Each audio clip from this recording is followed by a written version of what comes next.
On Tuesday, Iran's President Ibrahim Raisi arrived in China to begin a three-day visit aimed at strengthening economic cooperation and consolidating relations between the two countries. Tehran has said that Raisi is expected to hold private talks with his Chinese counterpart President Xi Jinping in the capital Beijing, with the pair expected to sign a number of cooperation documents. Iran and China have strong economic ties, especially in the fields of energy, transit, agriculture, trade and investment. In 2021, the two nations signed a 25-year strategic cooperation pact. Both countries face pressure from Western nations over their positions on Russia's invasion of Ukraine, which was launched almost a year ago. Iran has emerged as one of Russia's few remaining allies, as Moscow has been pushed deeper into international isolation over the invasion. Tehran faces accusations by Western countries that it has been supplying armed drones to Russia for use in the war in Ukraine. Iran has denied the charges.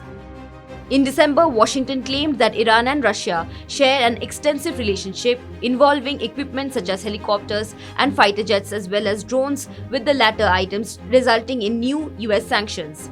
Moscow's offensive in Ukraine is a dicey issue for Beijing, which has sought to position itself as neutral but has offered diplomatic backing to its strategic ally, Russia.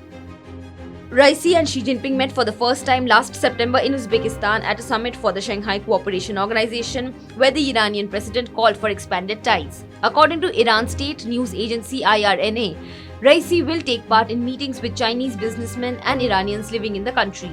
IRNA said that China is Iran's largest trade partner, citing the 10-month statistics of Iranian customs authorities. Iran's exports to Beijing stood at $12.6 billion, while it imported $12.7 billion worth of goods from China. China's foreign ministry spokesman Wang Wenbin said that Raisi will also meet Premier Li Keqiang and top Chinese legislator Li Zhangzhu. Raisi's first visit to China comes days after he declared victory over the nationwide protest movement triggered by the death in custody of 22-year-old Mahsa Amini following her arrest for an alleged breach of Iran's dress code for women. Authorities said that hundreds of people, including dozens of security personnel, have been killed and thousands arrested during the protests, which they generally label as riots.